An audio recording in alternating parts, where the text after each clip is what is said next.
We are back here once again live on the Cats and Rats channel. I'm going to call this the preliminary recap episode. I'm your host, Kirby Lupo. Full panel here, joined alongside my co-host, Cody Stevens, my other co-host, Nick J. Levine. Special guest here today, Armando Velez from the Locked On Florida Panthers podcast network. And before I start with you here, Caesar, you're getting into all this double touching stuff, this curling stuff, all this Canada trolling stuff. What's going on here, Caesar?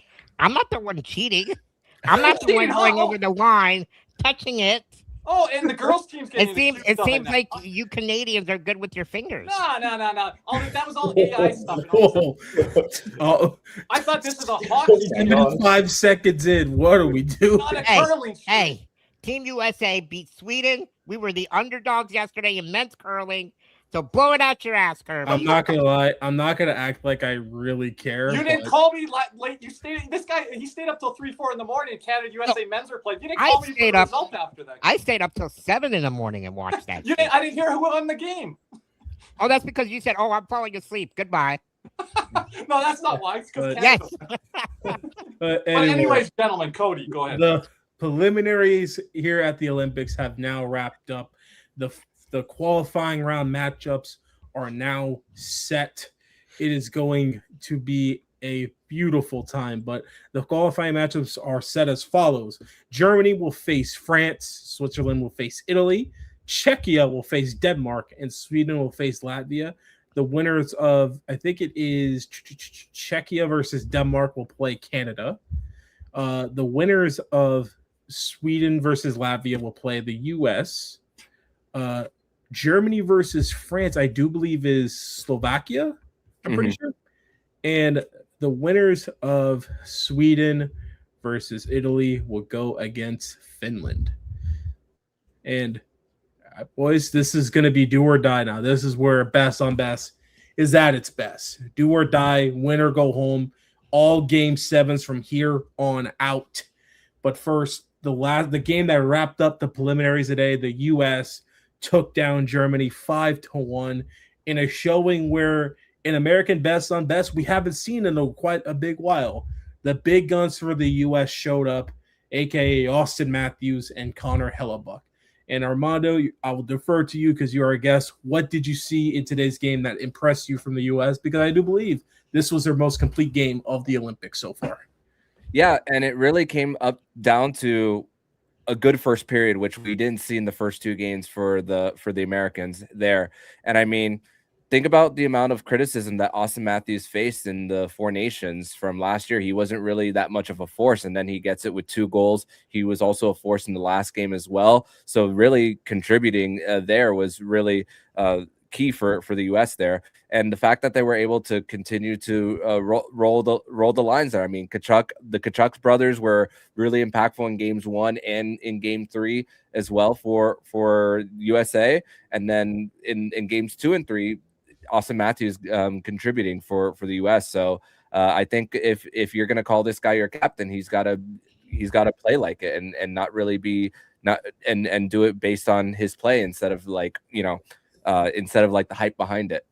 Yeah. Well, I said that. Nick, I want you to jump in because you were pretty critical. I was pretty critical of that to start the tournament. Coming into this, I was talking significantly about the top end talent that Canada has. I made an argument. You could say Canada has the 5 best players or 5 of the 6 best players in the world on Team Canada, and one of those 6, by the way, isn't even on Team USA. It was on the Team USA play today, and Leon Draisaitl. So you take a look. It's McKinnon, McDavid, Crosby. You got to put Celebrini in there the way he's playing, and Cale Makar. And when you take a look at how the U.S. is constructed, it is a little bit of a more role-based team. It's a little bit more deep. It's, every guy plays a role. They're very structured when they're at their best. Uh-huh. But it also needed to come down to, okay, like Austin Matthews and Jack Hughes. And I know this isn't maybe the best comparison with how their careers have unfolded, but take a look. McDavid and McKinnon, those are like the first overall picks for Canada, right? Okay, I'm not saying you got to be that, but Matthews and Hughes, you're the first overall picks for the Americans. You're the talented guys. You're the guys that need to do that. I also criticize Team USA for the goaltending gap. It has not been as wide a margin as we had all hyped it up to be over the years when there was no international play. And it can't just be this slight gap where Connor Hellebuck's 9.14 and Jordan Bennington's 9.05. No, it's got to be like your biggest advantage, right? The blue line is dynamic. They lack some size, but it is a dynamic puck-moving blue line that can skate. They can provide offense. The guys up front, outside of the Tkachuk brothers, they're going to need scoring up and down the lineup, particularly from Austin Matthews and Jack Hughes, because that's where the talent is. That's your McDavid. That's your McKinnon. That's the head-to-head matchup. And then Connor Hellebuck shouldn't even be close. And I don't think that talent was all tapped into until today, really. I mean, you saw Connor Hellebuck make some big saves. Germany was pushing a lot, particularly in that third period. There were a lot of good slot opportunities. I think one of the areas I'm a little bit concerned about with the U.S. is their lack of size on the back end.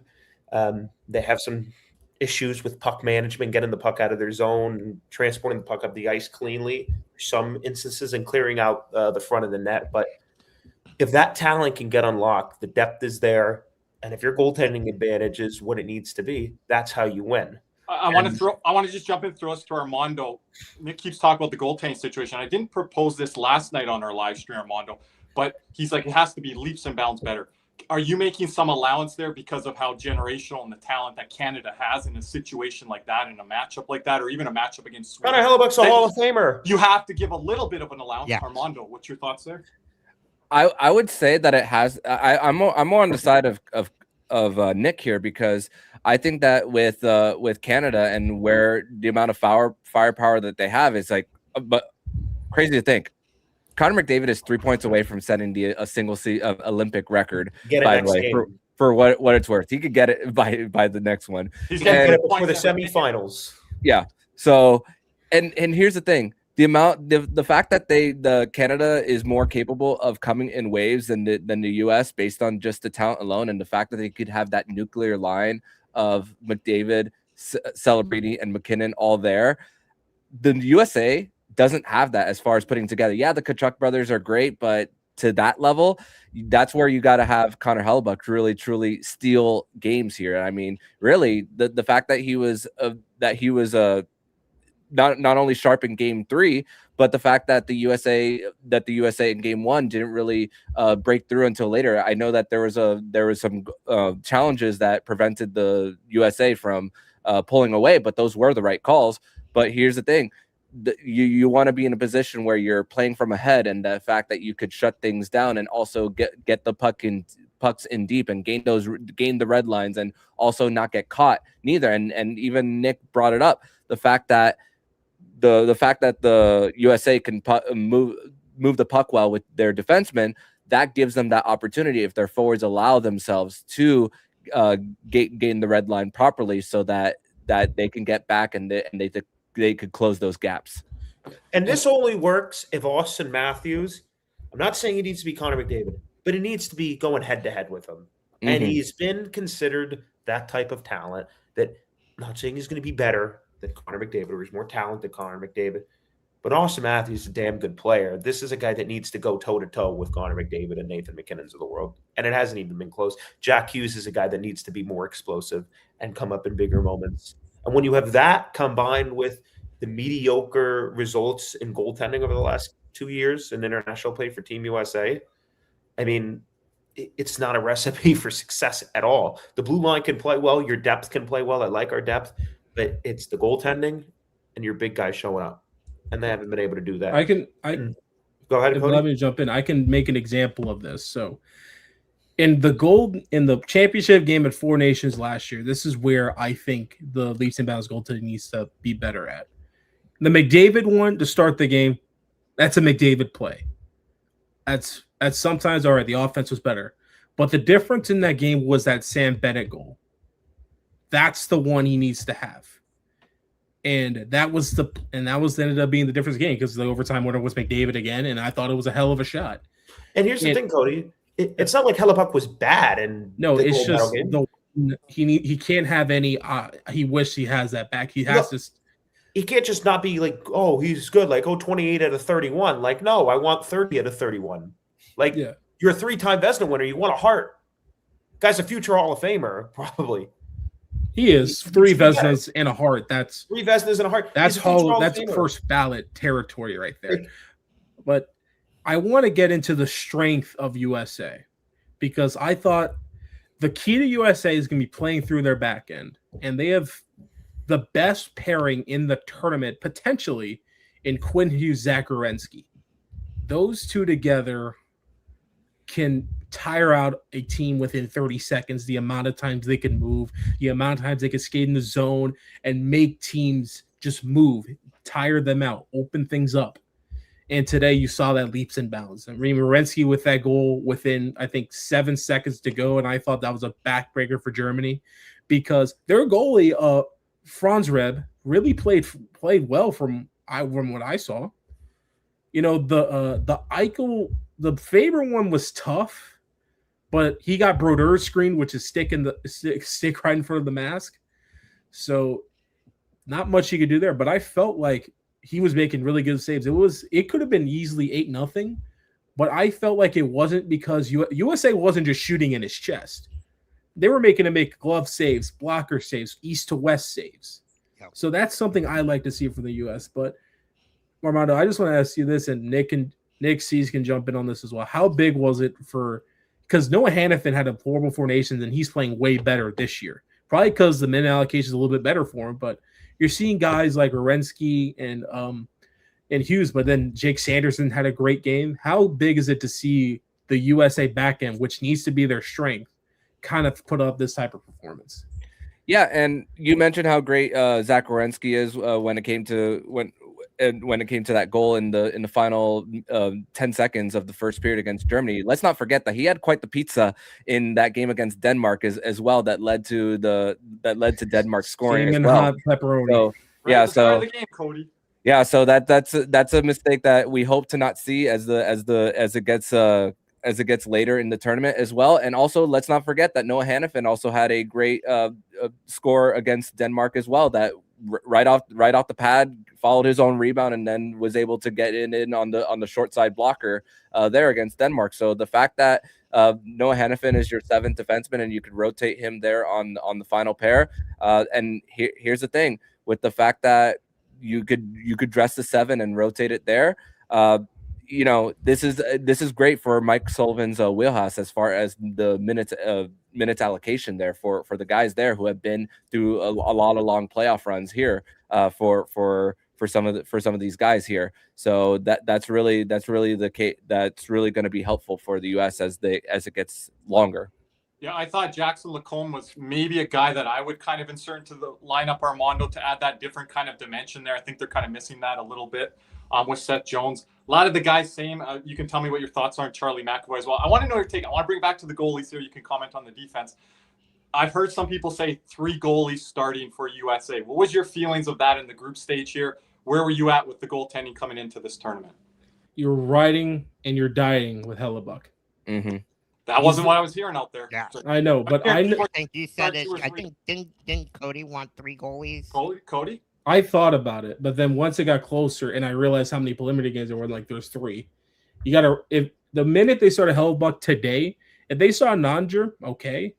But the minute they started him today, you're riding with Hellebuck the rest of this way. I don't think you could have started with Ottinger or Armando because then Hellebuck's sitting for 2 games. Yeah. He's like, what's going on? I'm surprised Ottinger wasn't even the backup Yeah, on the second game. That was a shocker. Yes. And Swayman legitimately had probably the worst goalie game in the Olympics right now. I don't know about any of the 10 goal games. I'm not too sure about that, but none of them let a goal in from center ice. Some of those goalies didn't give up 10. They were exhausted and had to be pulled or they were injured. I know, but like he's got to have the center ice one. I'm sorry. And he can't have that bomb from the point where he's not even screened really. And It was JT Miller that screened him, Yeah. I believe. Yeah, but he was like, but it was so far out you could still see it. And it was just an overall good game for him. And it's like you're just riding with Hellebuck all the way. If you win the gold, he's in net. I really thought Andre would have been the You had him backup. pretty high there. Caesar, what was your thoughts there quickly on that? I'm not gonna lie. I did think about starting Swayman, because Swayman has had a really good year this season. But again, he proved me wrong.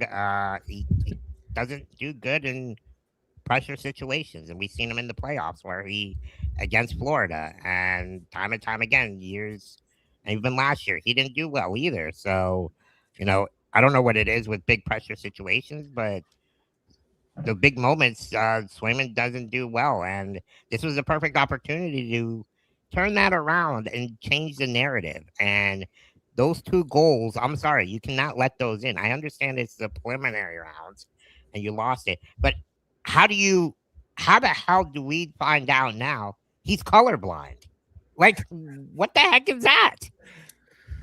That must surprise you, Armando. He's got to be red-green colorblind. Like, possibly. I'm not colorblind, so I don't know how the views would be versus those green / blackish boards / mix of yellow there. So and has nothing to do with the seats as well, because all the fans had different colored jerseys. So yeah, he even said it had nothing to do with the boards. So he I'll just take it missed for it. what it's worth. I just want to say on a little bit on Caesar's point there, I would put a little bit of blame on Jim Montgomery throwing him in there playing musical chairs there with Swayman. But then Swayman did come back, and you know this, Armando. He put up elite numbers against Florida in that 6-game series.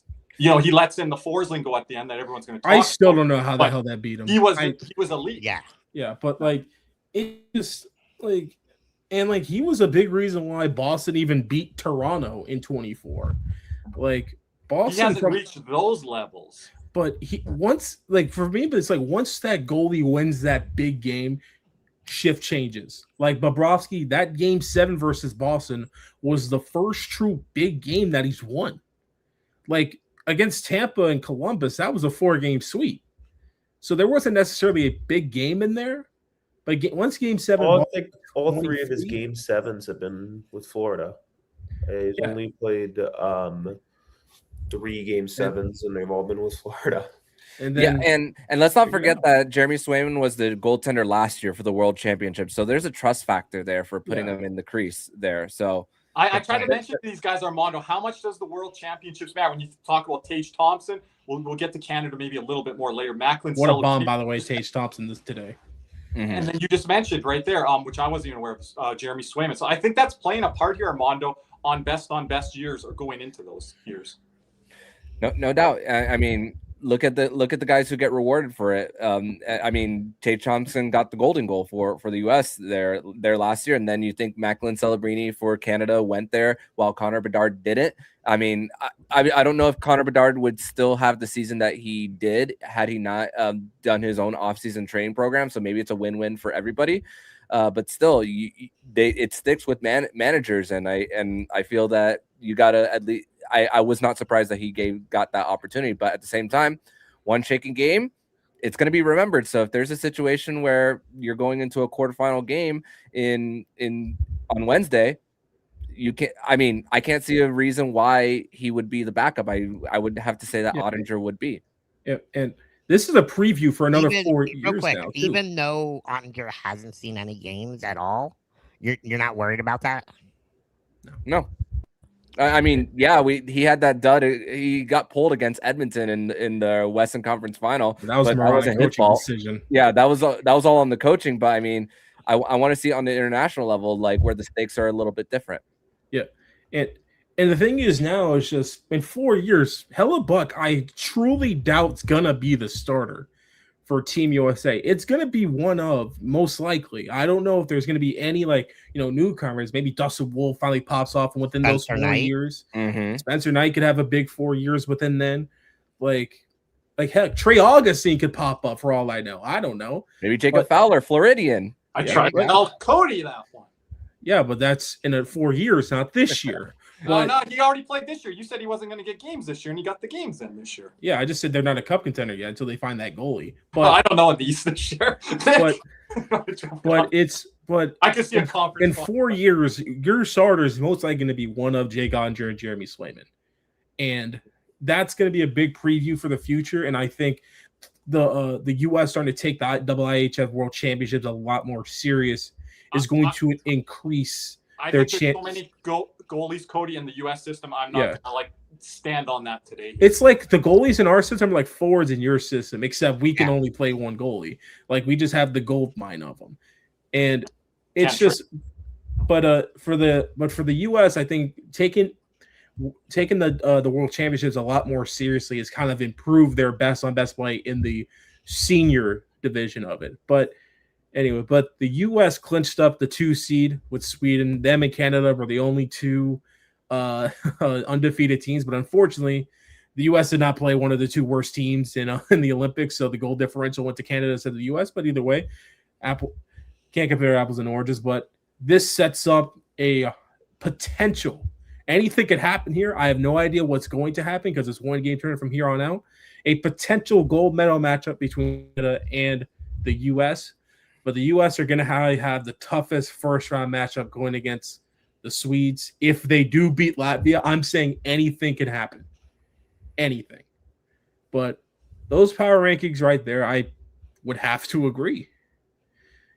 I think the U.S., Canada, somehow Slovakia are the top 3 teams in this tournament so far.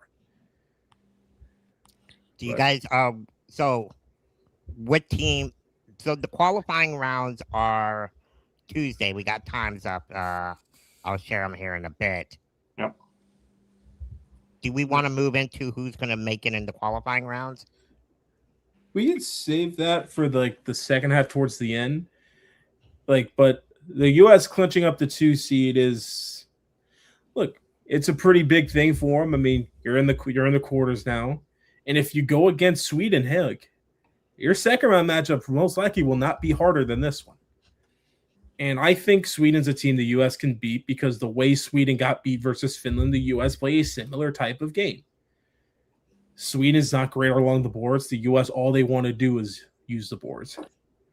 And by the way, last thing on that Germany-U.S. game, watching Germany's power play felt like watching a Panther game again. It was so – I know it's the same coach, but it was the exact same. Hell, the Stutzla zone entry was Barkov-esque, where he just veered off to the right and then just fed it off to the board, fed it off to, I guess, whoever Kachuk is in that situation.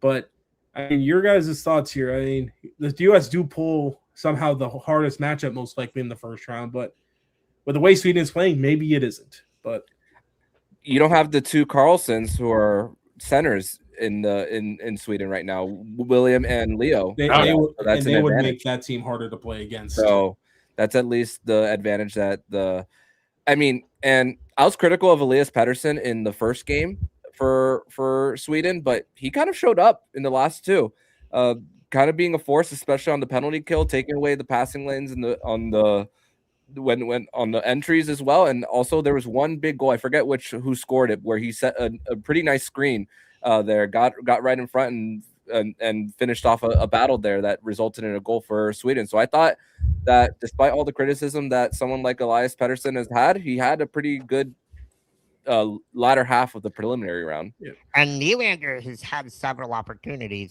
Kirby showed me a nice little stat there. He's actually second amongst forwards in scoring chances, but just hasn't had the luck. So they're also at an automatic disadvantage because they got what's his name? Sammy Boy? Sam Sammy Hallam. Boy behind the bench. Sam Hallam Might be one of the worst hockey coaches I've ever seen. I just don't understand some of the decisions that he's made, and you go back to last year. Forsberg for one shift, well, and then OEL's just stapled. Well, Armando, did you notice where Forsling started with Dahlin, and then I thought they played very well in the first game, and then he goes back to Carlson. Forsling goes with Erik Karlsson. It was a disaster class pairing against Finland, and then he goes back. Okay, I'm going to throw Forsling back with Dahlin, and then inside of games he switches D pairings. Like, that is like a 101 no-no, like in hockey. Well, I think, and we're used to it as Panther fans, where what do the Panthers not do? Mess with their D pairs. But that's more traditional. And I, as much as I get frustrated with Armando, you know that sometimes I want the first pairing to be shaken up a little bit. Coaches trust in the pairings, and they don't want to make so many things volatile by switching those D pairs. Especially this year when we have all the Panthers have the other thing, switched their D pairs since the playoffs in 22. That was the last time that's happened. But I'm not asking that of the Swedish. Yeah. but he's doing it at an extreme level right now. It started last year when Rasmus Dahlin, the best Swedish defenseman in the world, currently, I hope so. played the fourth most amount of ice time amongst defensemen last year, pretty much, for games for Sweden. You take a look at back-to-back years, they lose to Finland, which if they would have beat Finland that game, they would have been in the gold medal game probably instead of Canada last year. So if Sweden beats Finland without Heiskanen, they go to the gold medal game. If Sweden beats Finland this year without Barkov, where are they at now? I just think they've lost the back-to-back years to Finland losses. Really do put Sweden at a disadvantage. I think it was unacceptable, those two losses, number one. Number two, I think you take a look at Philip Forsberg, who's probably the third or fourth best forward on Sweden. He's losing ice time to Pontus Holmberg. And he's losing ice time to Pontus Holmberg. Oliver Ekman-Larsson, 0 minutes. It's a 5-2 game against Italy, and you can't find 30 seconds for Oliver Ekman-Larsson? Is that a joke? And then, as Kirby said, you freaking go to Dahlin and Forsling one game, and then you're back to Carlson Forsling the next. I mean, I don't think this guy has a fucking clue what he's doing, genuinely. I mean, I do not get the roster decisions, leaving home Matthias Ekholm, playing Forsberg 1 minute, barely playing Dahlin enough last year, losing to Finland shorthanded in back-to-back years. That's not acceptable. And Armando, you know youth sports, you know, reffing them, being around them, me coaching them. You know, he plays Philip Forsberg. He's a professional athlete. I get that for a minute. And then he throws him out there next game. He turns it over. And he's like, well, back to the bench. Or, hey, I'm losing confidence. And it's like, how is he going to gain confidence when he's not out there? I mean, yeah, the difference in youth sports is basically you have to play everybody because you're going to get that angry parent. You know, that's not like that in this level. So, yeah. But hey, you still got to give him an opportunity to not mess up neither. I know it's the highest stakes when it comes to the Olympics, but I mean, it was against Italy. There's a 40 goal score, man. This isn't some fucking fourth line plug. This is a 40 goal scorer, probably a top line winger, fourth best forward on Sweden. He is not worse than Pontus Holmberg. I don't think he's worse than, let's say, I don't know. I know he's a center, but Elias Lindholm. And the thing with Ekman-Larsson, he chooses Ekman-Larsson over Matthias Ekholm, and then he doesn't play Ekman-Larsson. Would Matthias Ekholm have played 0 minutes in that game? No. No fucking way. So the guy can't seem to get out of his own way, and it's costing Sweden games. And, you know, I think Jim Behringer last night said that this is going to be his last tournament as the coach for Sweden. But, you know, they're saying Finland needs Paul Maurice. I think Sweden needs him a hell of a lot more because that guy has 0 clue. Was that Armando? Yeah, I was about to say this might be Antti Penninen's last Olympics as well because they're not really happy about. Well, they got Yolonen over there with Italy, Armando. Yeah. And I guess the question, for before we move on real quick, for Sweden, who's in net? I think it's Gustafsson. Mm-hmm. Yeah. Has to be. Like they have 3 guys, but unfortunately, I think the best guy they have is the young guy they don't want to play. Oh, you mean they're benching talent? Shocker. I mean, hell, Matthias Ekholm's at home in probably Sweden right now, enjoying the time off. I mean, maybe Bill Guerin's calling up Sweden, telling them, "Hey, don't play Gustafsson because of the trade value, possibly because their other goaltender for Slovakia, Halavai. I mean, he's been a dog." Yep. And you know what's funny is like his AHL numbers aren't actually exactly the greatest, but neither were Walsh last year. AHL save percentage means less and less, so we come to figure out. But anyway, moving on to the 1 seed with their 8-goal victory over, I think it was France, the cannon fodder that is France, the French country. Canada locks down the number 1 seed. Into no shock, the forward core has been dominant. Macklin Celebrini is probably in the middle of a huge coming out party. I think the biggest coming out party we have seen since, I don't know, a guy named Sidney Crosby did it when he was 18 years old. I know Macklin's in his 2nd year, but still, this is Crosby-esque, I feel, at some point. And Canada seems like they have the next great number one center for the Canadian forwards down the middle for years to come. And like I feel like the defense has been pretty good so far, but then again, it's hard not to be good defensively when your forwards have the puck all the time. And then Bennington had the shutout. Thompson had a, I guess, okay game. He didn't really. I thought the Canadian goalies haven't been tested too much quite yet, but Canada has handled their business in their group. They are the number one seed, and they are going to face either Czechia or I believe Denmark. That's correct. That 8-9 matchup there. So, Armando, what's your feelings kind of on Canada here? Also, like looking ahead to the future here with Macklin Celebrini, we're seeing it out in the presence. Remember, Sidney Crosby wasn't invited in 06, so he missed out on that. And he's missed out on 2 Olympics since here with the players not playing in the Olympic action. So what's your takes here on that? And then Nick also commented too, we don't need to go down this path again, but the future is coming for Canada on that blue line too, probably next Olympics here. Yeah, I mean, it's so good we heard it twice. If you know, you know. I mean, echo. I mean, you think about guys who are not going to be here next time around. More than likely, Sidney Crosby. More than likely, Drew Doughty is not going to be around for the squad. I mean, and I texted my friend JD Young of Locked On Sharks saying when the 2034 Olympics come around, possibly we could see Macklin Celebrini get the C after it's passed down to McDavid after this one. So or maybe 2038, one of those. But so I think he's the future captain of this Canadian squad based on how he's come alive so quickly.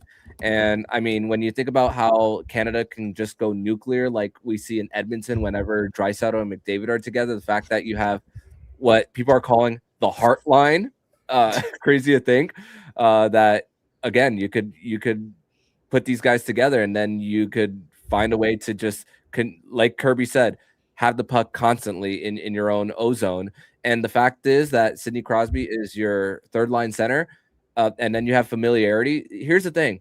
John Cooper has put guys who are familiar with each other throughout this whole tournament. I know Brad Marchand didn't play in the last 2, but you saw an all Florida line in game number 1. You saw Mitch Marner and Mark Stone together on that third line. I mean, we even saw an all Tampa line in last year's 4 Nations. So that's a great thing about having multiple guys from multiple teams put together here. So that's really an advantage that Canada has as well when it comes to putting these guys together. Cody. Look, Canada has been the best team in this tournament so far. There's no doubt in my mind about that. Mm-hmm. But I will say this: I don't think that back end's been tested enough because like I said, they have played against like the group they were in. You said originally they were the toughest group, Cody, coming in. Yeah, I thought, but then the way they played, it just shit themselves. I live streamed it. I thought they were challenged in the Czechia game. I thought Switzerland. When you guys said like on last stream, I wasn't on you. Switzerland. Like no, when you guys said last stream that you guys saw Canada had the toughest start, I think it was Finland. That's just me because I think they went Slovakia, Sweden. That's fine because Slovakia was a sleeper in this tournament. But no, they went Czechia, Sweden. But still, Caesar, you go first. Then Armando. How have they been tested? Go ahead. I don't think they have been tested. They haven't trailed. They haven't like 5-0 is not when they're running through teams like I just like and this no see, and I'm not trying to say this is nothing against Canada because I feel like this year they came because we haven't seen an Olympics since 2014. Canada hasn't been known to be this physical of a team since 2010 maybe. They were always physical. 20. I feel like I was surprised. So I think they're really physical. I think they're the most physical team in this tournament, and they've showed it. I think that's one thing that I thought they had the skill set because we've all seen McDavid in the playoffs. We haven't seen McDavid play this physical in the playoffs, and he's showing it now. Well, if I could jump in because I don't agree with this. Can I just say what I feel about Canada is it feels inevitable. I mean, I get it. People are going to say, oh, I didn't face adversity. Okay, yes, I get it. Sometimes it's talking points to fucking make the ratings go up so we can pretend like we don't know what's going to happen. Oh, that's what's out there on social But media. we all here's know. here's the thing. Tested. Let me just say this. Facing adversity, this tournament's a little different when you have the experience they have. It's like, oh, when do they face adversity? There's just some teams that the confidence exudes from them and the pedigree is there, and it doesn't matter about freaking adversity. I just think the pedigree's there, the talent's there, the roster construction's there. They're on a mission. It's not even close. They have the best players in the world. And look, they're so clinical in their effort. I mean, they don't need to face adversity to win this thing, right? And they're the most talented team here by far, in my opinion. I think. Okay. Just to jump back to Armando, tested is one thing, facing adversity is another. Doesn't matter if they're tested. You know they're good enough. Adversity. You're not. I think they've been tested. Everybody was saying Everybody was saying before the tournament, "Oh, Czechia, oh this, that, the other thing about Czechia." And look, you can only play who you play, right? But Czechia was a bronze medal contender at the beginning of the correct. Now everyone's turning to this whole idea that they haven't been tested. Well, I picked Germany, so it's different from me. There is a certain level of confidence that comes with the talent, and the proven pedigree that Canada has. They are an exception to the rule. Kind of like when you think of the most dominant teams in sports, it's like, whatever. Whatever happens. The Dodgers in baseball weren't tested this year, but kind of correct, right? That's a whole different bag of worms right there. But there's just certain teams. There are just certain teams. But Canada doesn't buy their talent though. There are certain teams that are so good that are immune to it, and I would put this Canada team in that category. I think they, in essence, are immune to the talking points of have they faced adversity, have they been tested, have they this, that. They're going to be ready to play. They're on a mission. They got the most talented team. A group of forwards and overall team, and I don't know when you want to say Kirby. I know you'll say some will say 2014, others say 2010. I don't know, but I want Armando to jump on. 2014 was a defensive masterclass. You've seen it the other way now. 3 goals against in 2014 throughout the entire tournament. Yeah. What are they at right now? 4? 3. 3. So they're right at that number. Yeah. But Armando, jump in. Give us your take on this situation. Tested adversity. Go ahead. Listen, I think when you have the amount of Stanley Cup champions that you have in that room there, that you could be fine with wiping the floor, or in this case, the ice of your opponent, and just be ready the next game. Let's also consider this. They're not staying in the Olympic Village neither. So they are focused and when it comes to the interviews that you've heard from guys like Nathan McKinnon is like, I'm not here to have fun. I'm here to win. That's dog mentality. I love that. Different from where Matthew and Brady Tkachuk were just a few years ago, right? Yeah. And it's like the script flipped the other way. Now Team USA is having fun out there, and Team Canada is just all business, trying to get the gold medal. Well, I'll just say this. Canada's They're on a mission. They're on a mission. The mentality, the buy-in, everything is different. The talent is there. And when they say, well, they haven't been tested, like there are so many guys in that locker room that have been tested in their own careers. And the leadership in that room, they won't I don't fail. think the D has been tested. Let me rephrase. Well, I don't think that's going to matter, really. What was the question last year? Goaltending. No, I don't think goaltending's going to be the issue for me. I don't feel. I still. No, it was for 2 Today years. was promising for United States. It was dominating, but I still don't feel confident in Austin Matthews. I still don't feel that confident in Connor Hellebuck. I don't feel confident in Jack Hughes. If you're going to be confident in Brady Tkachuk being your best player, well then Quinn Hughes later to this puzzle that you were just saying there. Say that again. Quinn Hughes is a key piece to the names you were just saying. saying. Yeah, but I mean, again, the confidence. It's like I'll believe it when I see it, right? And that's just when it comes to this Canada team. I find a hard time seeing the USA with the struggles they already have beating a potentially historically good Canada team. I think it's a combination of both. But Armando, I just want to go back to you. I'm going to give Canada credit here because, if they haven't been tested, they haven't got complacent either. Foot on the gas the whole way here. And I think that continues with rest. They handle their business anyway. Yeah, Armando? I mean, look what happened. I mean, look what happened in the final game against France. I mean, they wanted to make sure that they got that number 1 seed. I mean, there was no way that even going into the U.S. game that they were going to make up that much.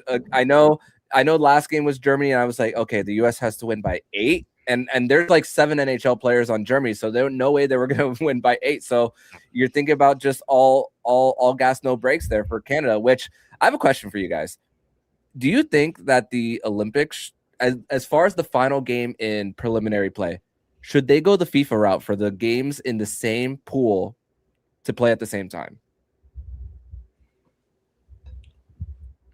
Cody? Maybe. I think so, just so both teams. Nobody knows their fate. Yeah. Yeah, that's an interesting question. Like that's why that's where you get all the FIFA players. All the FIFA players just doing this. And if I could just the entire backtrack a little bit here, Kirby, I wanted to kind of get your thought on that whole point of being tested versus adversity. I mean, you've talked about international play for the last 2-3 years. Where does this group rank for you? Do you think that there's just a certain confidence and mentality here that, they're almost immune to those challenges that they'll face because they're already so prepared for it? Yeah, I don't know if this is like a perfect roster on paper when you look at it, like what Cody's talked about from the back end to the goal. 2010's the best defense. Because you have Hall of Famers there. You had guys established and different things like that. But because of how good this team is up front, they're turning it into what 2014 was, where, they weren't like Carey Price was in a rocking chair. He wasn't even getting challenged. I think Bennington's got challenged more than this. Like Armando was alluding to, already 3 goals in turn. Logan Thompson as well. Like Switzerland was all around the net. In 2014, guys weren't even getting close to Carey Price. It was locked down. Teams couldn't even get through the neutral zone. But like you guys said, they're playing with the puck. And when you've got McDavid out there, Celebrini out there, Crosby out there, and all the players with these centermen are playing well on the wing. And you've got like a line with Stone, Marner, and Crosby. They haven't even broken that line up, Armando, from the start of the tournament. And they've just run with that line. And then, John Cooper has the option of playing McKinnon up on the top line, drop Wilson down. Now you have more of a true bottom 6. So I think this year he's made all the right decisions. Where last year, I think in that short tournament, I didn't like some of the decisions that he was making there, if you recall back there, Armando. Yeah. So again, I don't know where this team is legacy. You have to finish the job.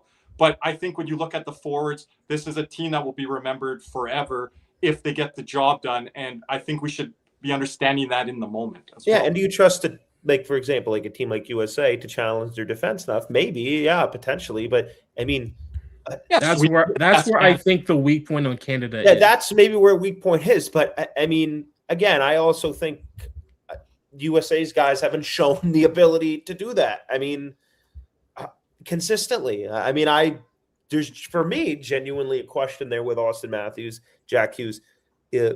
Higher up the lineup. I know people are going to say the Tkachuk brothers, right? But it's like you need more than the Tkachuk brothers. You need somebody down the middle. And I don't mean Jack Eichel playing well. I mean like legit toe-to-toe. Like this isn't like a role team. Like we can't just be completely role dependent here for Team USA. Yeah. I just want to bring it back to Armando. Armando, you saw the Czechia game with Canada? Yes, I did. Did it remind you of Florida Panthers 5-man system coming back on plays? You don't need to talk about who your defense correct. When you play all 5 goals for Canada in that game came at the crease. So it was, and which is where the United States has struggled net front. Yeah, except for today. But go ahead there, Armando. On that kind of like, if you have a 5-man system, then you're not having to rely on your defense like we're talking about here. No, you don't. For Canada, when it comes to just, I mean, I know some of the players on the blue line are a little older. I know I mentioned of Drew Doughty earlier, but I mean, Colton Parayko, I mean, if you could get pucks past him and at least get your speed through, that could at least help with those chances of in front of the net on Jordan Binnington there.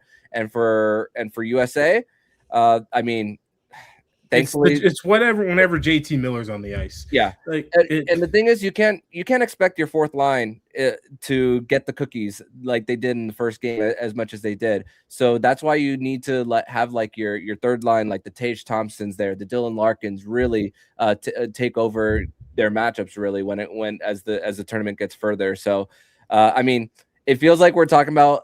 It feels like the way we're talking is how we're making this out to be an inevitability that USA and Canada will face, but I mean that's the expectation. Don't get me wrong. It's the biggest talking point. So yeah, but at the same time, there's there's all other teams that they need to get by. I mean, Canada does have the easier path there. Is nobody worried about United States the size on the back end? Not necessarily. Not until Canada. I am a little bit. But Sweden is not going to exploit that. Well, Sweden's not, but if we lose to Sweden, Cody, I mean, this is a joke. I mean, but like, I'm not too like Canada's the one where I worry about it because of the Tom Wilsons, Reinhardt. When you're constructing a roster, when you're Team USA and you're constructing a roster, are you saying, or are you saying, Kirby, Armando, are you saying, when you're constructing a roster, well, this team's good enough to beat Sweden, this team's good enough to get to a gold medal round, or is it, can this team beat Canada? And look, there's a lot of talent on the back end. I get it. I think they continuously leave talent up front at home because they want to be nitpicky with the roles, and it ends up costing them. But on the back end, you're saying we didn't leave any size at home. We tried to bring in the size with Seth Jones, but a puck to the collarbone costed all that. In terms of size on the back end, we left none of that at home. There's nothing we could do about that. How about talent up front? On the forward front, it's what, Robo for JT Miller?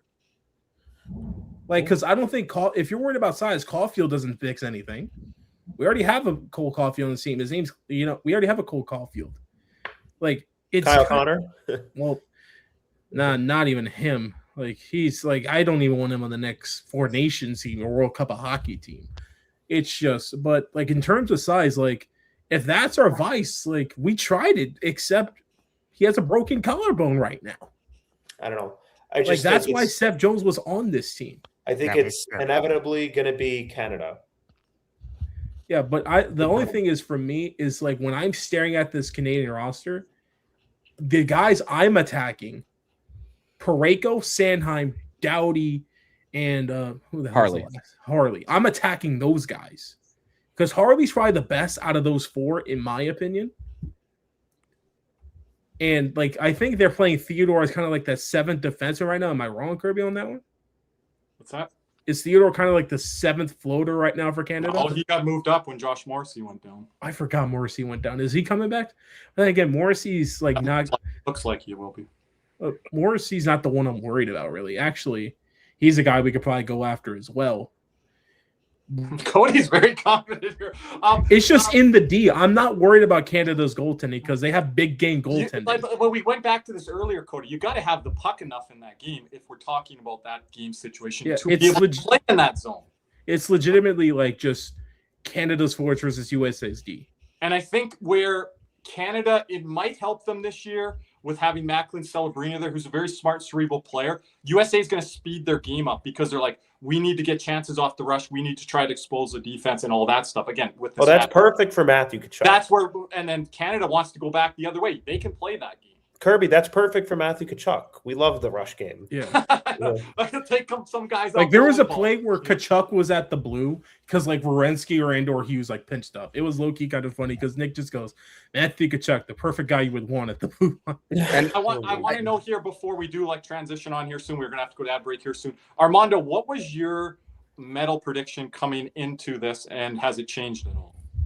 My medal prediction was Sweden, USA, and Canada, 3-2-1. So I had Canada winning, USA second, and then Sweden third. That was mine. Same as mine. Exactly.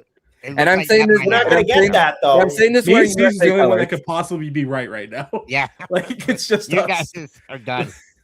But no, we're going to still finish. We can still finish them, Nick. But before we go to ad break, I just want to say because I think 2010 was Canada's best team, top to bottom. And I just want to read off the differences. US also finished silver this year as well. I just want to read off the freaking differences in these rosters. For Canada, they had Patrice Bergeron, Dan Boyle, Martin Brodeur, Sidney Crosby, a younger Drew Doughty, prime Marc-Andre Fleury, Ryan Getzlaf, Danny Heatley, Jerome McGinley, Roberto Luongo, Patrick Marleau, Brendan Morrow, Rick Nash, Scott Niedermeyer, Chris Pronger, Corey Perry, Mike Richards, Brent Seabrook, Eric Stahl, Joe Thornton, Jonathan Tim, Shea Weber. Who was the worst player I said? Mike Richards?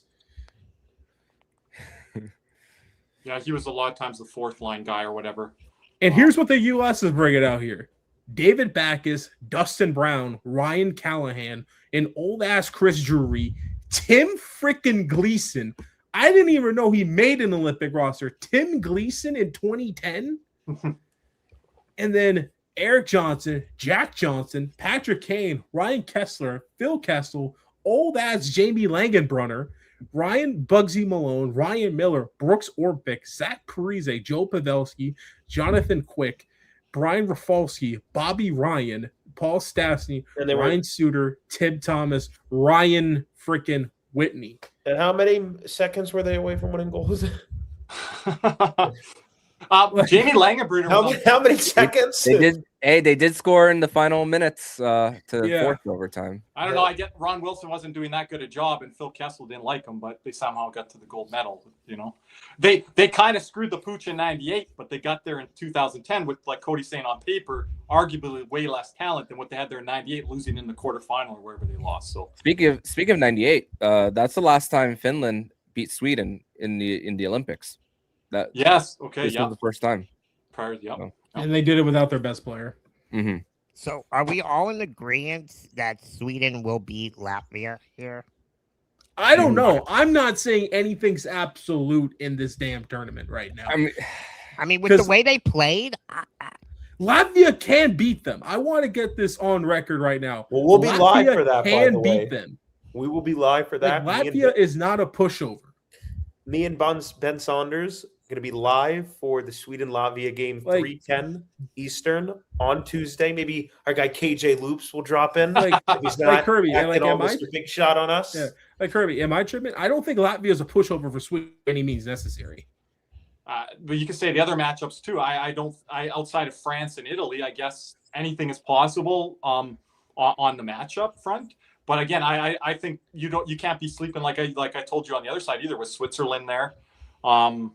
Denmark, I don't know how to think of them. I thought they've played well, Armando, how they've skated in the tournament, how they played against Germany early on. I thought they've competed really well from the two games I've seen of them. So again, what's your takes on that, Armando, on a potential bigger upset than what we saw Slovakia knocking off Finland early on?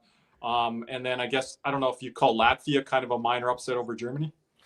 Yeah, I mean, there's that possibility with Latvia is a growing nation when it comes to hockey. So but at the same time, if Zemis Girgensons is your top center, I'm not sure how much of a chance I give them. You don't when it comes believe to 1D Uvis Balinskis? He did have quite the pizza on the first goal of the game today. It was like I was watching a Panther game again. I'm like, at least Uvis does this for his country. I don't feel so bad. You guys, zone. So yeah, and Sandis Vilmanis is playing top line minutes, but did you guys really notice him? We talked about this on the Saturday. I would say the word invisible, and I don't want to be rude to his game and what he's done this year, but just not noticeable. But this is where his youth is really showing. Mm-hmm. But he logged minutes, Armando. But I'm like, where was he in those 14 minutes or 12 minutes? I'm like, I couldn't. He's still developing.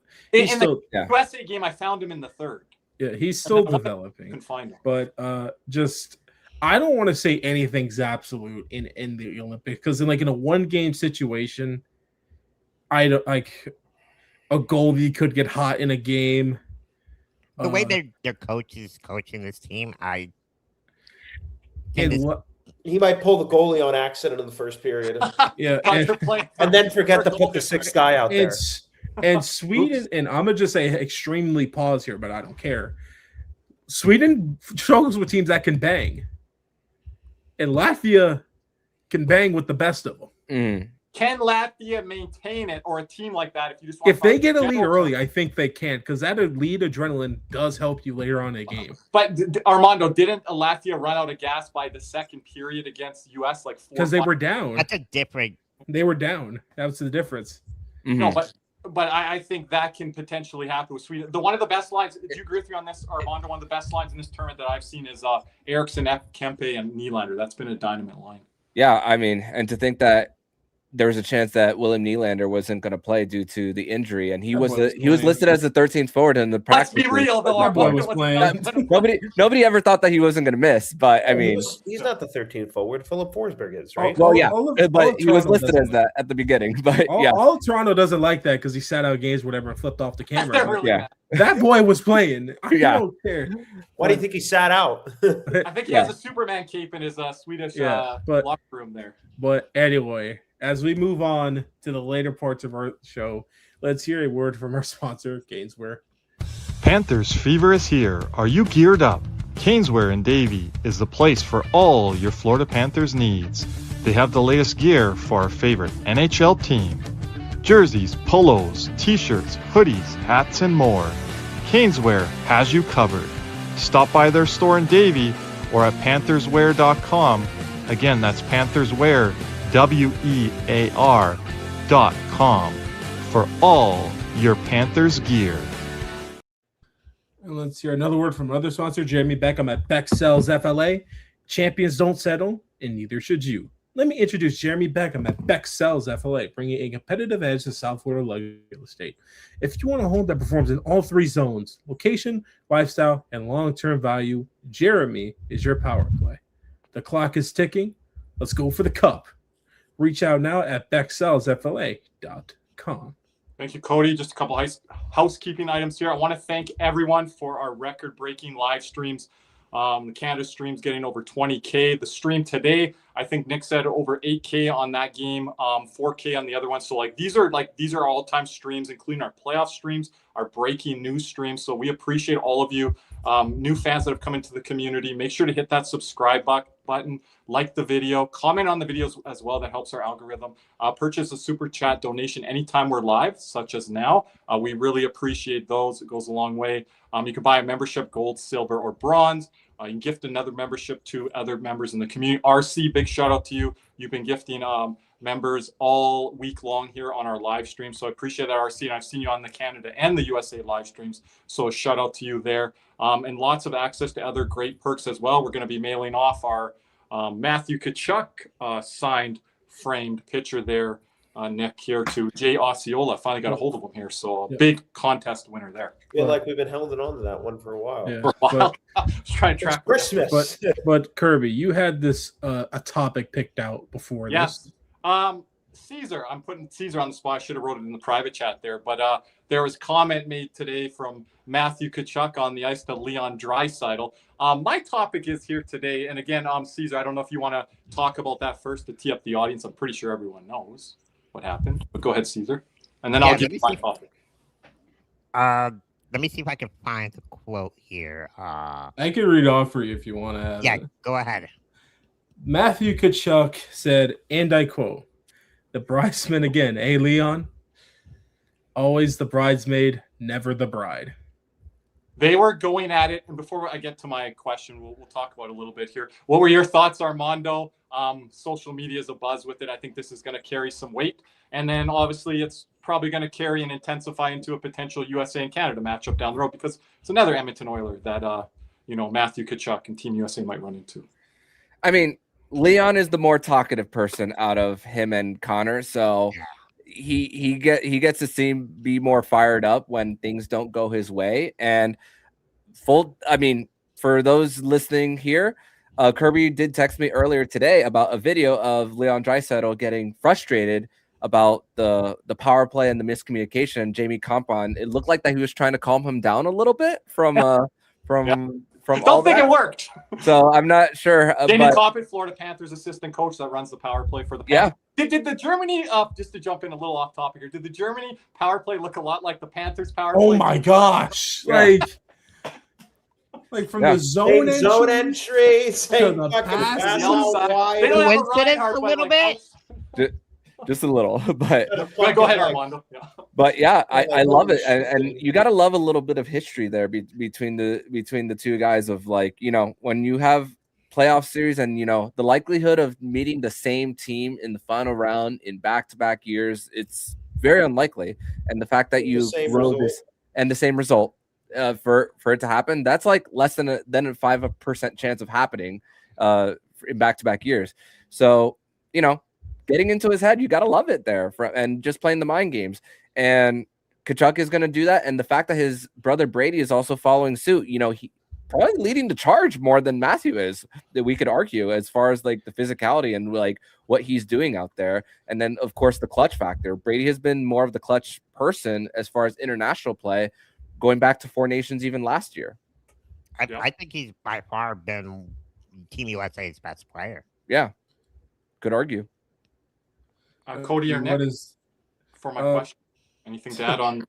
No, he said it perfectly. Forever the bridesmaid.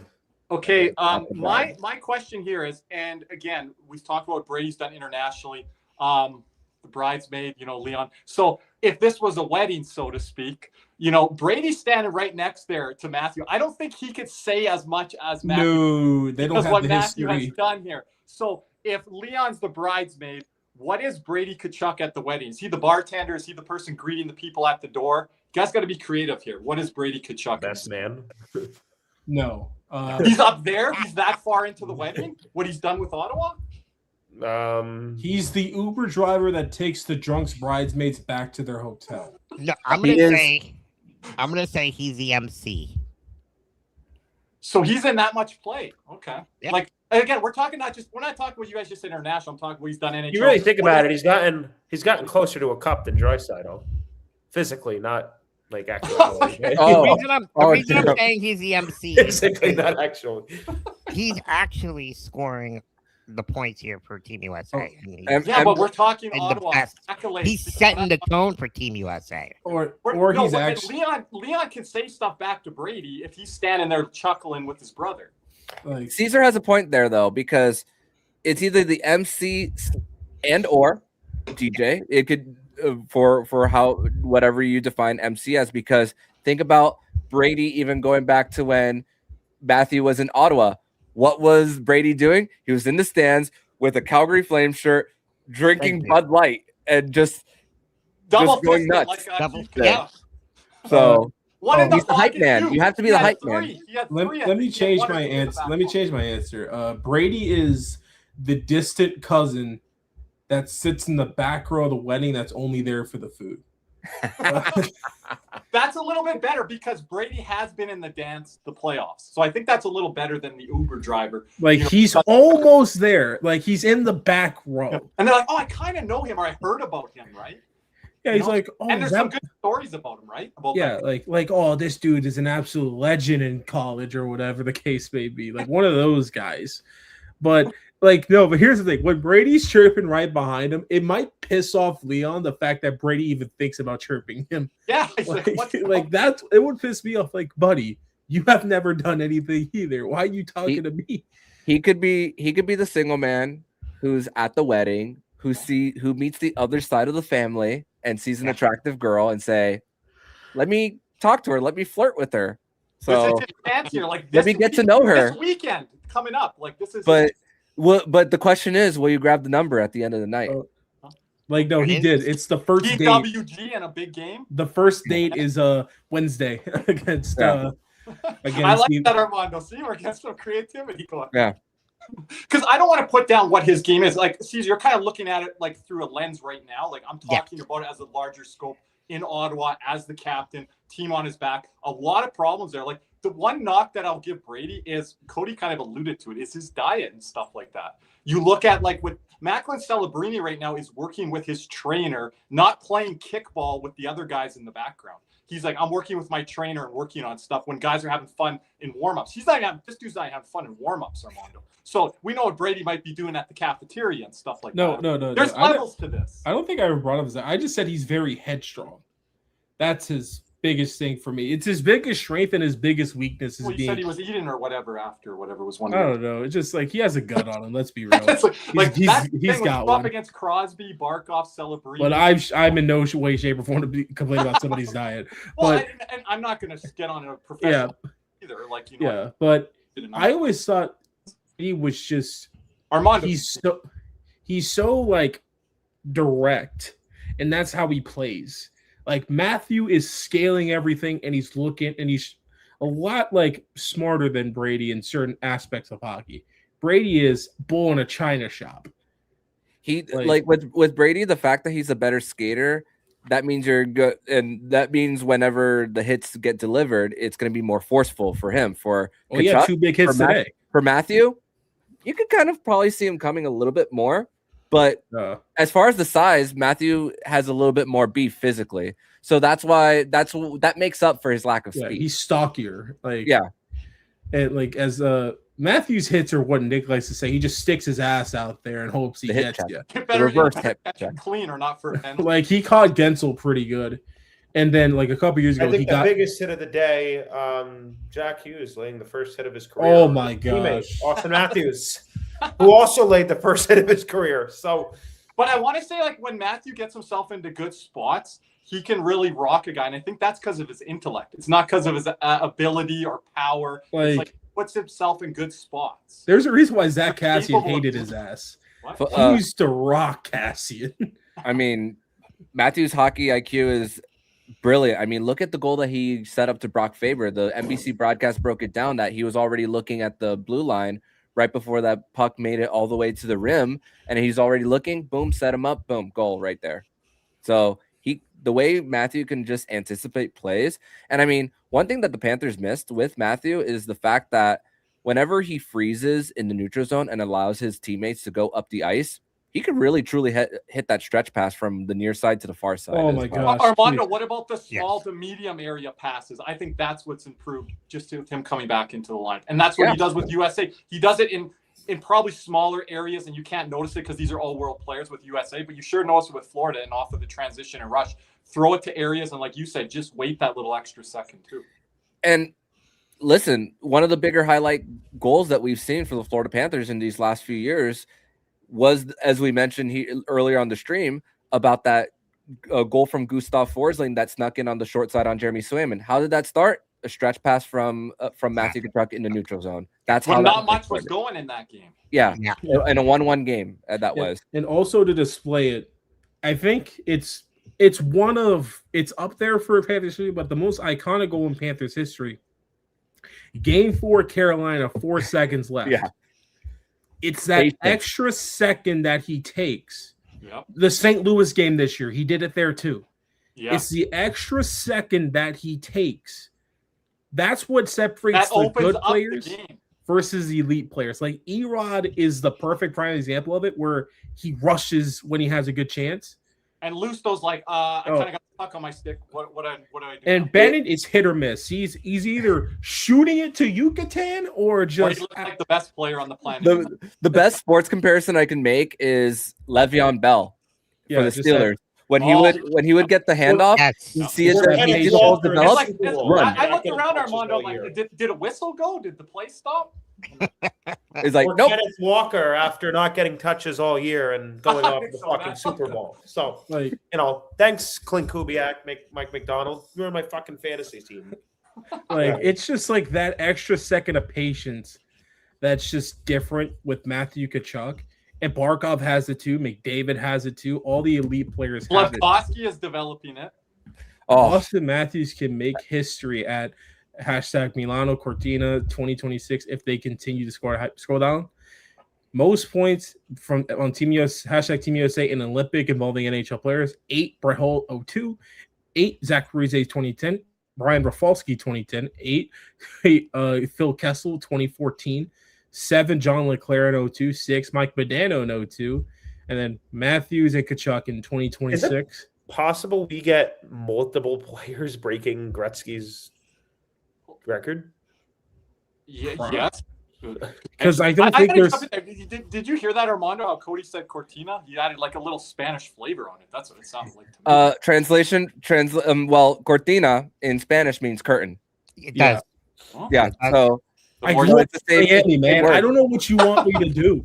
Like, I had to ask Armando. like that's why I struggled so bad in French because I wanted to say everything in a Spanish accent. They're Like, like, no, no, it's French. it's this, and I'm like, like there's so many. We could go down this rabbit hole, but there's so many different Latin roots that just relate. Like, for example, in Portuguese, cerveza, in Spanish is cerveza. In Portuguese, it's cerveja, so which is Yeah. beer. So, Yep.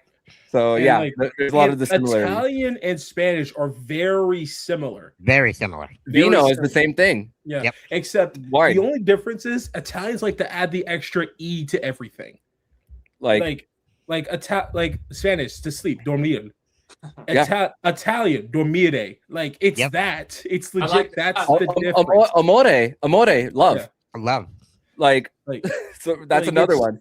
Come on, help us out here, Nick, on the Italian end. he ain't got a chance in hell. Like, Armando and I got you on the Spanish. Sí, nosotros hablamos mucho español, chicos. Bastante. Sure. We need to Yeah. have a Spanish live stream feed, Nick. We need to have that going. like Can we- no, if I'm in an area, I where would be sitting there so fucking lost. Cafecito, por favor. You're like, Come join us at Locked On Panthers de la Florida. there you go. What he said, Like, Armando yes. dropped a new channel, sub channel. No clue. like I ain't got a like- chance in hell. Like Nick, You know I'll what? take you to El Rey de la Frita, Miami, and I'm just gonna have you order. Bird Road is my El Rey de las Fritas, by the way. Look, my mom grew up in Westchester, so I know that area like the back of my hand. Right Kirby, next do to you know- Kirby- right next to Bird Bowl. Yep. Kirby, you following along? Dude, I want Vicky's is also good too. Vicky's. No. Which one? Cuban guys? You said Cuban guys. that place is great. Hey, Kirby, I'm gonna take you to Cuban guys whenever you come down to South Florida. You're gonna get a pancombi steak, and you're gonna like it. Yeah. You say that before someone Hey, else. Kirby likes the Latina women. They gonna die We're not going hard. down there tonight. Susan. What? We They got a gonna lot die of hard? serious business. We'll leave There that it for the is, office. guy. Oh, by the way,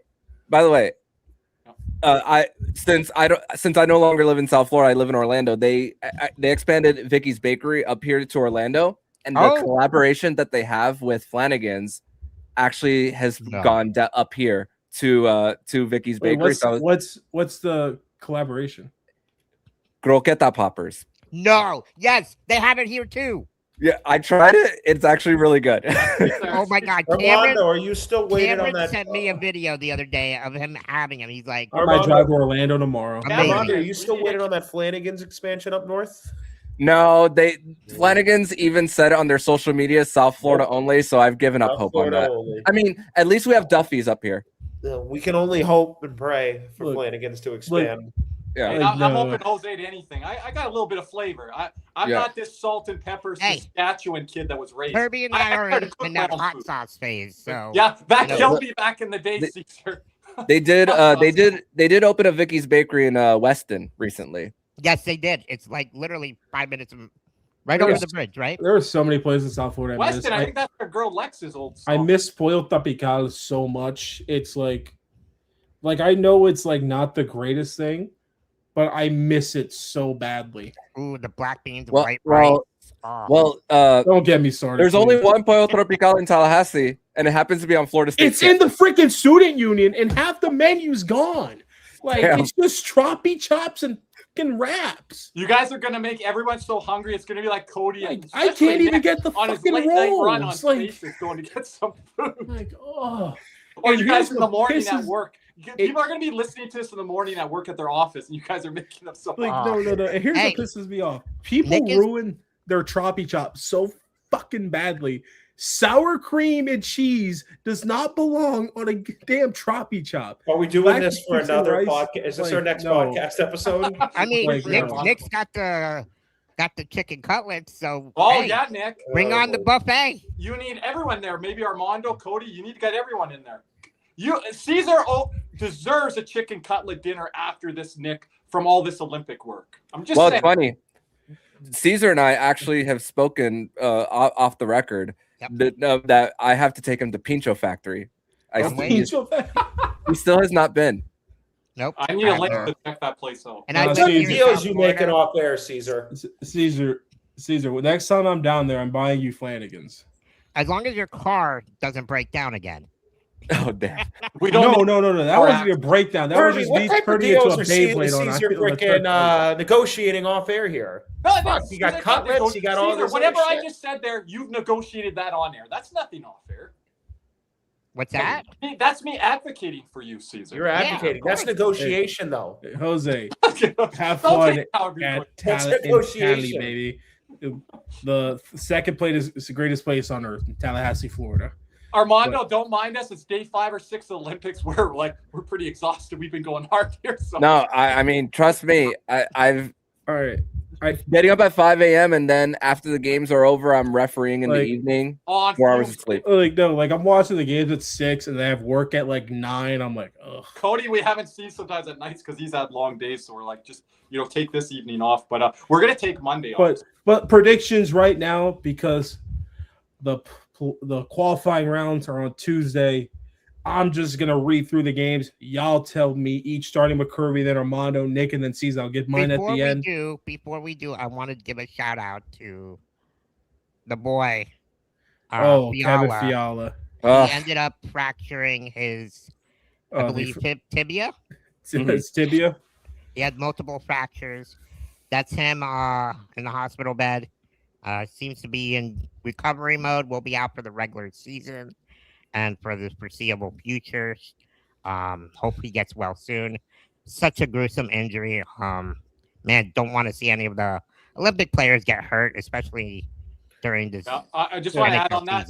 Ben and I were live streaming that game, so that was pretty tough there to kind of see that happen as we're trying to break it down to people that are all around the globe that didn't have this game. We're trying to break it down to them. What did Wilson do there? Okay, what happened to Fiala there? And then all the emergency staff come out. I think there's 8 to 10 people that came rushing out on the ice to help him out there. The way he left the ice, it was kind of he was facing down the whole time. Which is weird. Is that something that's done in Europe? It probably is. They just don't know how to handle a situation. I don't know. I don't know. I thought there could be something. The way they handle soccer over there is actually freaking hilarious. The way they just be throwing, they'd be dropping the damn guys sometimes. The old Mike went down. Like they're trying to sprint off. I just want to say to Steve's point, I thought the medical staff did a good job from what I saw. The live stream. But big blow for the Kings. Luckily, they have Artemi Panarin now.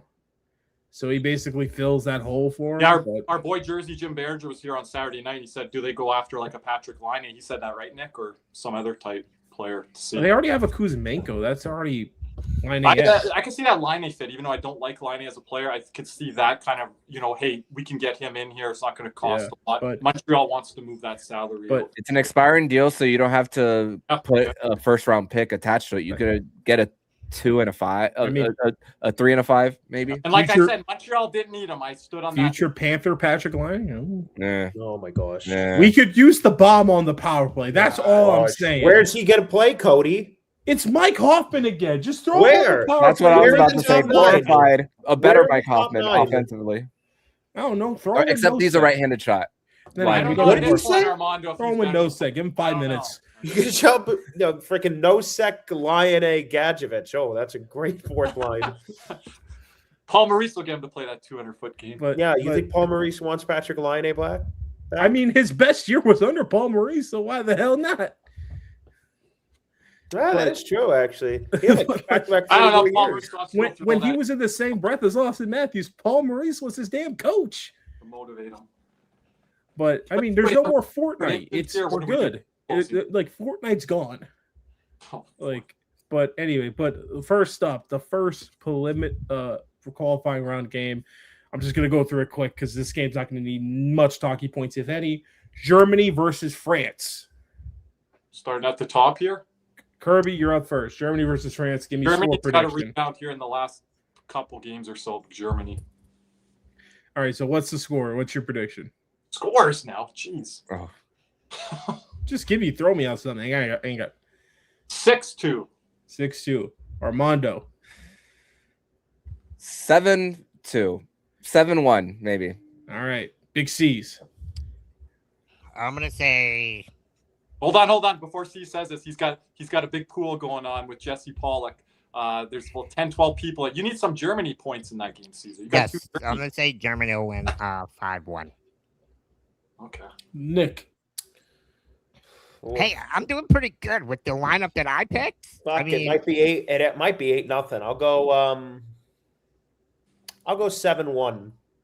I'm gonna go 6-0. Draisaitl hat trick. Ooh. Next up, Switzerland versus Italy. Kirby, you're up first.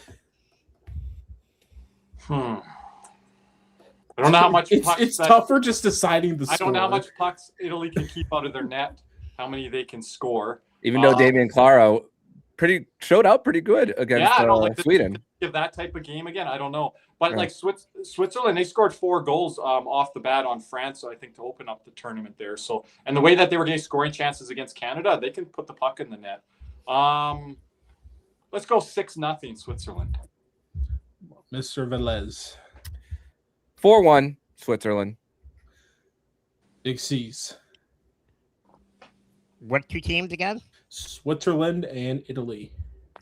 Yeah, Switzerland. I'm going to say 4-0. Nick. 6-1 Switzerland. That's me there. I'm going to go 7-1. Nino Niederreiter 2-2. And I think just to add on Switzerland part there, I think they've got enough to get by without Fiala. They look really good, Yep. Next up, now we're getting to the true matchups. Czechia versus Denmark. Kirby, you're up first. Just Czechia. This team, I can't figure them out. Armando, they gave up 3 goals to France there in that middle period and then stormed back, beat them there. Man. Denmark, I really like how they've skated throughout this tournament. I really like, what I've seen on the two of the 3 games I've watched from them. Wow, this one could be a little bit of a shocker. I think this could be a little bit of a scare here for Czechia. Let's go overtime 4-3 Czechia. Armando. Lucas Dolstall has been a little shaky to start the tournament, and I mean, David Pastrnak Canada knew how to shut him down when they needed to. For what Canada had versus Czechia, but I just think there's just too many clutch players on Czechia. I mean, credit to Marty Necas for at least forcing overtime against Switzerland. So I'm gonna go Czechia in this one. I'm gonna say maybe like a final score of like 5-4 in regulation. Big C's. Yeah, I'm gonna have to agree with Armando there. I'm gonna make it I'll go with the same score, 5-4. Czechia. I'm going to go 5-3, maybe 6-3. I could see it being 4-3 late into the third. You get a quick, go to make it 5-3 and then an empty netter. I'll go 6-3, Czechia. Wow, we're all holding form here with the same teams, right? Mm-hmm. Give me 4-3 overtime Denmark. Oh, okay. First one. Yeah, like I said, this one could be. I think Dostal gets B5-hole for the game winner. This might not be a great matchup for Czechia. I just don't think they played too well. And Denmark, I think, has had their skating legs in every game they've been in. So I'll go. And you're talking about a good skating team in Denmark, where I think Czechia has been one of the worst skating teams in the I'll go actually 5-3. Let empty netter to make it 5-3. And maybe Radko Gudas, a little -2, maybe. I don't know. But anyway, the last game. McDavid got Gudas pretty good in one of the games. Yes, Gudas was feeling it. And the last one. I'm telling you, McDavid's on a different level right now. Sweden versus Latvia. Sweden versus Latvia. I'm not bold enough to say any upset here. I don't know what we're going to see out of Latvia. I wonder how much gas they have left in the tank, what type of goaltending they're going to get here. Dealing with some goaltending switch over there. Pure exhaustion, right? That Merzlikins had to leave that game against the U.S. I'll go 5-2 Sweden. All right. Armando. Will they go back to Shilovs is the question. I mean, they did after the USA game. I think you do. So I think that he gets the net, and I think it's going to be a 2-1 Sweden win. I think this one's going to be low scoring. All right. This one. So 2-1 Sweden. Although I do want Latvia to win. I do want them to win. Why do you want them to win? I just think, I mean, they deserve it. They They deserve it. they do. Your path, they deserve it. Love the reasoning. Is he bullshitting me, Cody? Keep it simple, right? Yeah. We did. Screw them, right, Nick? Are the Cowboys going to win Super Bowl? Yeah, they deserve it. Like, I know. Every Look, year, no? Look.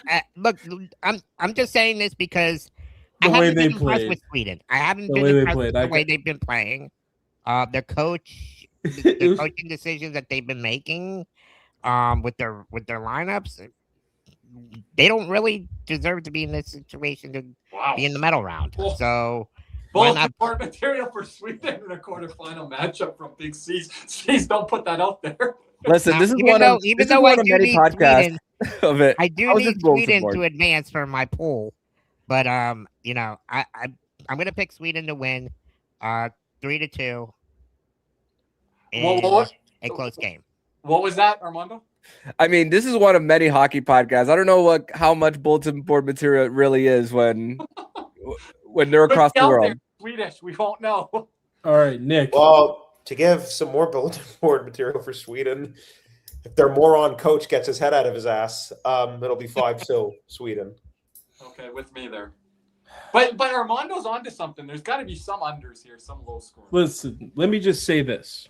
I just think this is I'm where all the usually- I don't think these are going to be very good games. I'm going to be honest with you. There's nothing nothing weird has happened in the Olympics yet so far. Only one Yeah, overtime game. So once No. Canada loses to Czechia, Kirby, then that's the weird thing we're looking for, right? I don't know. I think Slovakia was a bit of a stunner, but this is where I think the high scoring games probably end after this. Let me just say this. And I'll exit out of this because I want like the screen. I think Sweden is very good up front, and their back end is good on paper. All right, let me give you the whole. But the one thing I do believe in is this: their goaltending will let them down. 4-2 Latvia, empty netter, by the way. Give me that. That's right. Wow. Okay, so you guys were laughing at me about making me hoping Latvia would win. No, Yeah, I but you was gonna just- say that's a bunch of copium from Cody because of the side of the bracket, but we'll see. But I will agree with you guys. Maybe Sweden gets a scare here, but be ready for a rip. I think their goaltending could let them down. I'm with that. This could let them down this game versus the game versus USA, where there'd be more like 3-2 hockey game. I feel. That's fair, but I don't know if It's just to me like their goaltending's been very shaky all tournament. And Latvia is a team, like I said, Latvia is very physical, and I think Sweden struggles against that. we maybe haven't seen Latvia's best game yet. Like Armando, we've seen it in World Championships, World Juniors. Is this where they have a situation to show their best game? And Latvia's usually best game comes in this type of game right here. This is where they upset Canada in the World Juniors. If Sweden loses to Latvia in the quarterfinals, PTSD back to I don't even know. I mean, Quick they should question: make How many them bells walk do to I Sweden. get if they I mean, do win? Oh, well, just hit the bell the whole show. Like Like the whole that show. would just be an incredibly. That'd be my biggest double. Look, if Latvia wins, I want a locked on Panthers tweet. Armando's gonna be talking about it on his show. Shocker. And make sure Otherwise, you he's gonna tweet. be, what were these jokers talking about in the Cats and Rats? And Oh, on that man. tweet, make sure you put Big C says they deserve Mhm. it. They deserve it. In the words of Big C. And then Cody is Hey, people argue about sees, if they do, automatic invite to the show. Put it Let's go. this You week. heard it here first. You know what? Nick, Fuck hold it. on, Nick. No, Nick, don't jump on. You know what? You're gonna argue about if this happens. They're gonna argue who had it first, and Caesar and Cody are just gonna be arguing about it the whole time. Yeah. I actually predicted it. But He Caesar, just said they deserve it. Like, Can I just say for the no, Caesar content? picked Latvia, didn't you, Caesar? Should No, I? I picked Sweden. Okay. 3-2. Should I say for the content? Fuck it, 4-3 Latvia. like I have reasoning behind mine. This is like I said, I don't think. And if this doesn't happen and they get routed, I'm bringing Canadian Ryan on. We're gonna clown on you. You guys all go with Latvia if you want. I'm not going with Latvia. You know, Latvia. Yeah, no, it's 5-2. Nick hates to go. Look, I'm staying on this boat. Look, Yeah. I'm gonna go with my gut, and this is how I feel about it. Like I truly think Sweden's We just goaltending. heard how you feel about it. Yeah, I know, We're but not I'm not saying like it's all just. monologue. I'm just not like C's where it's just like they deserve a ham sandwich right there. They Oh, deserve shout it out right there. Shannon. Shout out Kirby, do Shannon you know Hollingsworth. Canucks Clay. Oh Shannon? yes, wow, Shannon, appreciate it. Over there on Clay Canucks channel, appreciate it. Swerve and Irvin that comes by here as well. So shout out there. The Canucks guys are great. I got mixed up. I got mixed up with the Shannon, the hockey guy. I That's know, his real right? name. Yeah, no. Originally, I think Another Shannon. Shannon's over on Clay Canucks channel. I think they're going live. Let me do the math here, like 2 a.m. Eastern time or something tonight. So, yeah, but but Kirby Benson, like the World Juniors and World Championships, this is like when Latvia actually plays their best. Is when it gets into the bracket play, when it comes to the single elimination types. Hey, I'm locked into this game because here at the Cats and Rats, we're going to be covering that side of the bracket with the USA game. So I want to be observer. I want some stunners. I want some juice in this. I want some turmoil. I want some countries being pissed off. Like in Cody, what are you doing if Czechia beats Canada? I actually may be on the ground laughing. I would genuinely be on the ground laughing. That's not going to happen. That's not going to happen in a million years. No, Let me just put that out there. But if that did happen, I like that he said that on the record, Nick. I like that was on the record. Everyone heard that. There's no chance of that. You think I actually fucking going to pick Czechia? Czechia There's no way. Like, and I would actually, I wouldn't text Kirby or Ryan because you guys would do it for me. Oh, bye, Nick. I wouldn't text Kirby or Ryan if that happened, but I would genuinely be on the floor. Hey, I was here for Four Nations when we lost again. Fucking hate this computer. I would genuinely be on the floor. But anyways, are we wrapping up here, gentlemen? Armando, Where can everyone follow you? What do you have ahead this week? Let us know. Well, tomorrow we are going to just wrap up the weekend for what happened at in the preliminary round, and then we'll just preview. We'll just preview the qualification, and obviously you'll hear some things repeated from here to tomorrow. But hey, you'll get like my own little twist and introduction to it. So can't wait to talk about that on my channel, the Locked On Florida Panthers podcast, anywhere you listen to podcasts, and on YouTube. Sounds good, Armando. We'll put that below here on the episode later so you guys can follow Armando on his social media. Can't wait to go from talking about the excitement of the Olympics to whether or not the Panthers are going to get a top 10. No, I am fully prepared for that. I am path. fully prepared for that conversation. And let me just say this. This is another time with Armando. We may be covering the Olympics right now, but the second it is over, Kirby, we need that podcast episode. Because we have a lot of different topics. This guy's talking about going on cruises. He wants to pump up podcast episodes right after. Hey, there is a player on Latvia. Until after the draft. There is a player on Latvia right now who's draft eligible come this. Yeah, the 18-year-old. We've heard about him. We've heard about him. Left-handed shot defenseman. We got a write-up on him from our very own Jamie in the community. Jamie's hitting some W's. So yeah, damn, what the hell is his Maybe name? he should just be Albert like Smith. Florida Panthers. Smith, there it Latvian is. scout. I heard his name quite a bit in the U.S. game. So, but maybe he should be the Florida Panthers Latvian scout. Jamie's covering all the Latvian stuff here. So, C's, take it away.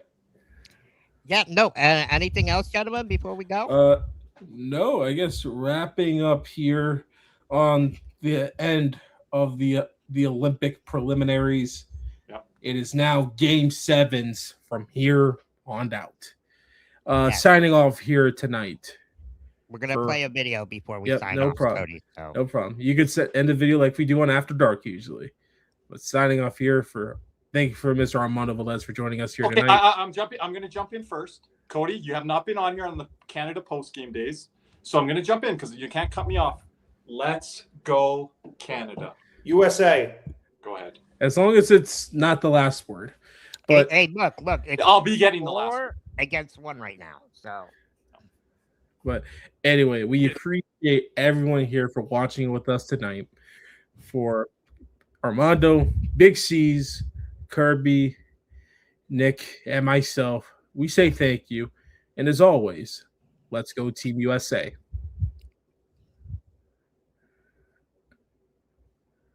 In Milan will be the best we've seen in more than a decade. Men's ice hockey has been part of every Winter Olympics since 1924, but the best players in the world haven't always played. When you look at this yearly timeline since 2002, Olympic years are here in light blue. Then the dark blue years show when players from the NHL or National Hockey League participated, which last happened in Sochi in 2014. These next two charts show the Team USA and Team Canada Olympic rosters in blue and red, with each of the 25 players per team shown as a dot in 2026, then a line extending backwards in time, showing when each of these players first entered the NHL. Now remember, these are 50 of the best players in the world, and when we drop a line down in 2014, something really stands out. 37 of the 50 rostered athletes here weren't even in the league yet, and across all 50 players, only 2, Sidney Crosby and Drew Doughty, actually played in the 2014 Olympic Games in Sochi. What that means is an entire generation of superstars are getting their first chance to represent their country on the biggest stage, including names you probably already know, like Nathan MacKinnon, Connor McDavid, and Austin Matthews, all MVPs of the NHL, who will experience this heated rivalry for the very first time.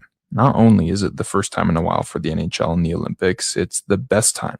This chart tracks the NHL nationality share from 1980 to today. So the x-axis is time and the y-axis is the percent of league's players by country. In 1980, about 82% of NHL players were Canadian, shown here in red. Around 11% were American in blue, and most other countries were under 5%. But when we add in the lines, look at how that's changed. Canada is now around 42%, the US is at 28%, Sweden near 10%, Russia at 7%, and Finland at 5%. There's no major sport in America that has more national skill parity than the NHL, especially with those US and Canada lines converging more in recent years. Now, if we zoom out to all 12 Olympic teams and show each full roster with these bars, you can see how many of each nation's players are currently playing in the NHL, commonly considered the world's best league. Canada, the US, and Sweden have full rosters of NHL players. Finland has all but one player in the league, and then it drops from there, all the way down to Italy, who currently have no rostered NHL players on their Olympic team. So for most of these guys, it's not just another tournament.